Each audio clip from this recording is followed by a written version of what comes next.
Hi there, this is Nathan, founder and promoter of Trance down in Maidstone in Kent.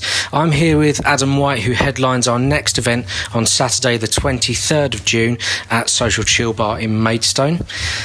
Hi Adam, thanks for taking the time out to answer a few questions for us. How are you doing? It's Friday night, the sun's out, and I've got a beer on the go, so life is good. So what came first for you? Was it the promoting or the DJing?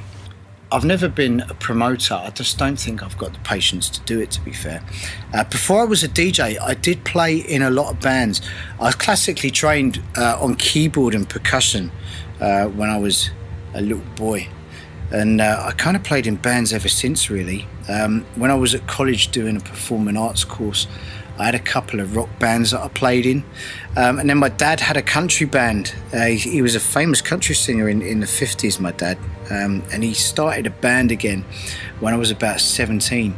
So I played piano in his band for a couple of years. And then we kind of broke off and we were a duo for a little while. And then the DJing really picked up, so I kind of had to knock the live music on the head. I could go out with a bag of records over my shoulder and earn a lot more money and pick up a lot more girls than I could if I played in a band. So yeah, I was kind of a musician and then morphed into a DJ, I guess. And where was your first gig as a DJ? On my first gig, I suppose my first gig that really meant anything to me was I got asked to play at the EMI Christmas party, which was at the Ministry of Sound. And this was when I worked at HMV as a singles buyer. The EMI rep said, yeah, do you want to come and play our Christmas party? And I was like, yeah, all right then. I didn't really have many records then. I didn't really know what I was doing. I just kind of adapted everything I'd learned with being a drummer and being a musician into playing records. So I rocked up and played the Ministry for this Christmas party, and I got asked by a promoter if I'd come and play his party at the Ministry a week later, which was really odd for me. So I found myself sort of going from my bedroom to one of the biggest clubs in the world, which was a little bit daunting, but I dealt with it. What's your personal career highlight? Career highlights, I don't know, there've been so many. What do I take away from my career? Do you know what the highlight for me is? Are the people that I've met. I don't want to go on about all the great gigs I played, because I played some good gigs, I played some shit gigs as well. But for me, I've made some great friends through being a DJ and kind of touring. My little boys, both his godfathers, are people that I met through DJing. And if I wasn't a DJ or wasn't into music, then I wouldn't have met these people. And I've got some great friends that I've known for years and years that I met through the music business, and we've stayed friends, which, to be fair, in the music business isn't an easy thing to do, because everyone's kind of out for themselves and it's hard to make friends in an industry like that. But yeah, my career highlights really are the people that I've met and the people that I would consider to be like lifelong friends now. So yeah, for me, they're kind of the highlights, to be honest. So you gained status as a Mixmag Future Hero. How did that come about, Adam?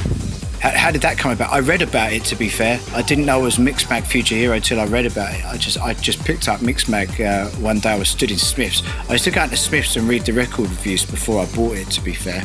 And there I was as a Mixmag Future Hero. And I got Danny Clipboard to thank for that. But I guess it's off the back of having a couple of number ones with Mixmag. White Room went in at number one, and so did my single Ballerina.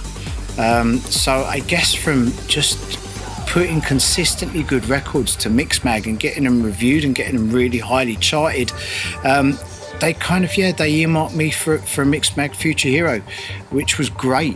What an accolade to have. Really proud of that one. And who would you say were your personal influences when you started to DJ? My biggest influence for music was my dad. He was a country singer. Yeah, he's a hugely talented guy, and I've got him to thank really for getting me into music. He was a big supporter. He helped me buy my first studio when I was about 14 years old. So really, he was the biggest influence on me as a musician, and I guess consequently as a DJ.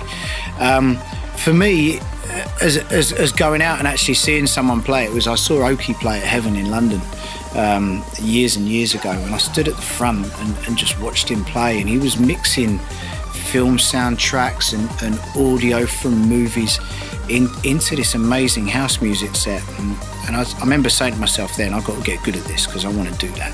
I want to be up there playing where he's playing. And that's where I kind of really knuckled down and cut my teeth and just spent hours practicing in my bedroom on this fucking terrible pair of Gemini decks that were awful because I couldn't afford anything else. And I just worked and learnt my records and learnt my sound and became, I guess, the DJ that I was. Not that I am, that I was. But for me, influences, definitely my dad, as a personal influence, but I would say definitely Oki as an influence as a DJ. Trance music's received some bad press since its height of popularity in the early 2000s, but it seems to be on the rise again now, with predominantly house and techno DJs playing the occasional trance tune outside of a trance set. What are your thoughts? Trance music is always getting a hard time in the press. I don't think it's ever had a good time, to be fair. House DJs and techno DJs playing the occasional trance tune, do you know what? Fucking good on them, to be fair. I don't like pigeonholing stuff, really. I mean, I used to go tour all over the world, and I didn't always play trance. Sometimes I'd play house. Sometimes I remember I played a breaks record in a set in London once, and off the back of that, the guys I played for asked me to be a resident DJ. So sometimes taking a chance and thinking out of the box is a really good way to go. But DJs can play what they want, I guess. As long as they're rocking the dance floor and they're not a dick about it, then great. But yeah, techno DJs playing the occasional trance tune. They play them a bit slower than we all used to play them. But yeah, do you know what? Go for it. So Adam, you're bringing the iconic Euphoria series back to our trance party in June. How did you come to work with the guys on the original series? I came to work for Euphoria because I was headhunted by a guy called Ed Short, who was the original creator of the brand. Back in the day, I worked for a record label called Inferno Records, and I kind of did A&R for them. And I signed some pretty big tracks: Dutch Force Deadline, House of Bamboo, worked on the Push projects with them, the Bad Habit Boys Weekend, which was Woody Van Eyden. I found that record and signed it to the label, and they were really helpful, kind of getting me out into the scene in the late 90s, sort of around London. It's how I met Oki, actually, funnily enough, was through the Inferno guys, and they pushed me to some pretty big parties at Mezzanine, meeting people like Charlie Chester, meeting people like Jules and Sam from Sirius, and they took me out to Miami to play the Winter Music Conference for them, which was absolutely awesome. But Eddie kind of knew Pat, who was the main man at Inferno, and when Pat found out I was working for Euphoria as a DJ on their live tour, he kind of said, you do realise that Adam's got a really good ear for music. He's probably signed off 5 biggest records. And Eddie called me in the office and said, look, I need you working on the series. I need you to kind of help create it and take it to the next level.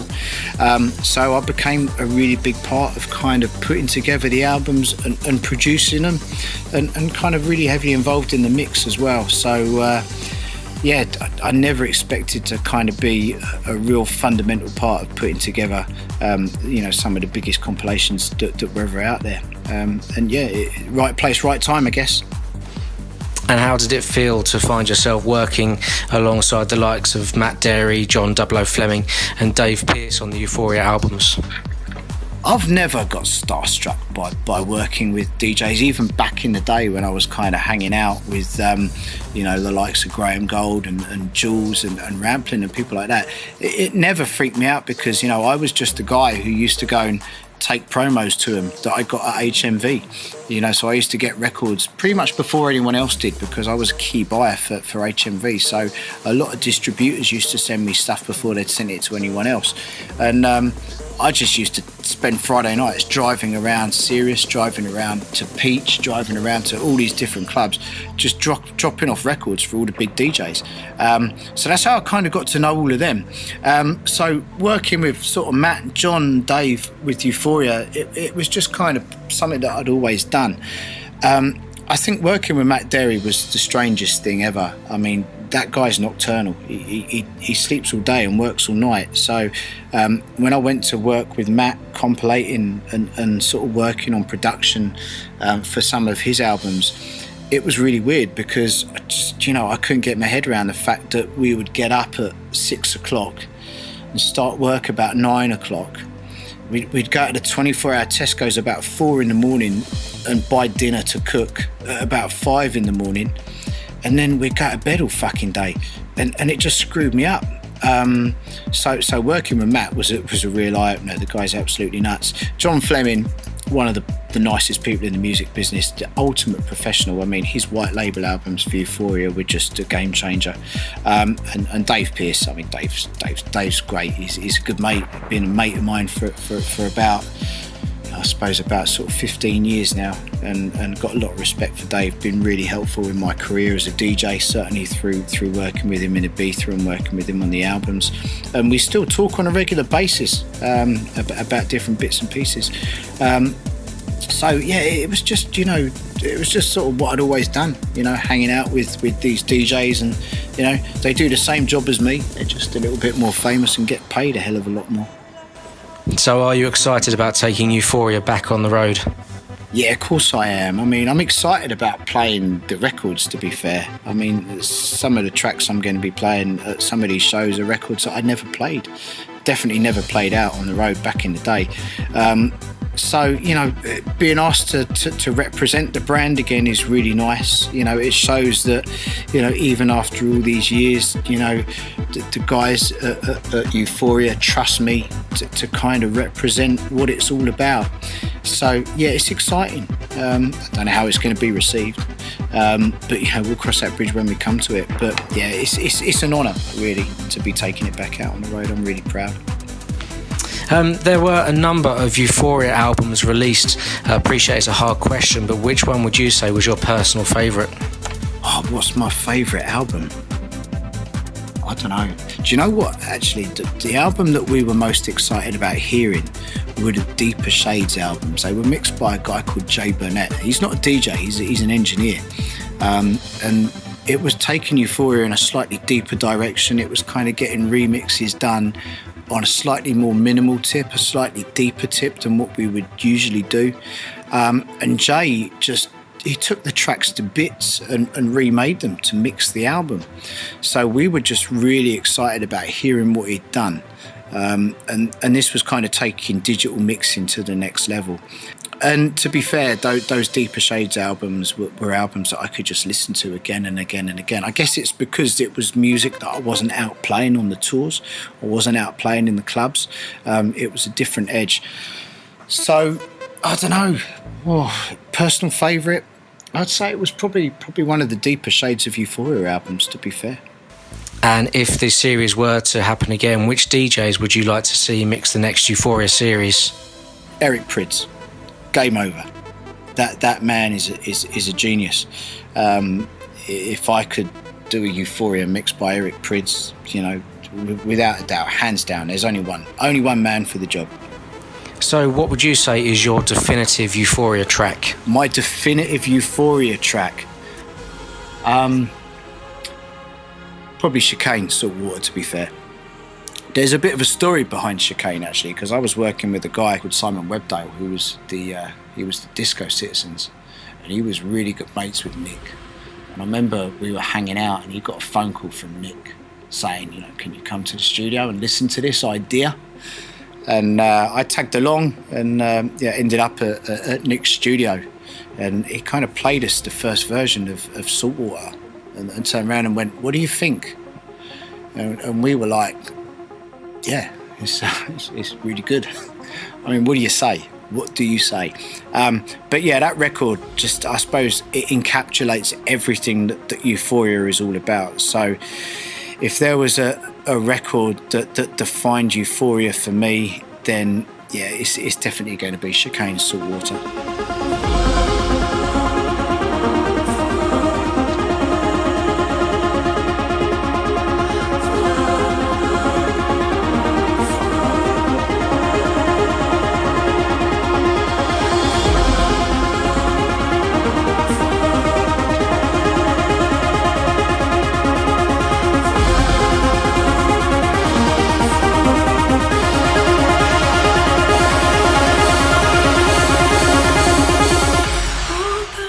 And what are the plans for Adam White in the future? I don't know what the plans are, to be fair. I've been doing a lot in the studio again, behind the scenes. I'm working with a great friend of mine and a very talented DJ called AJ Gibson.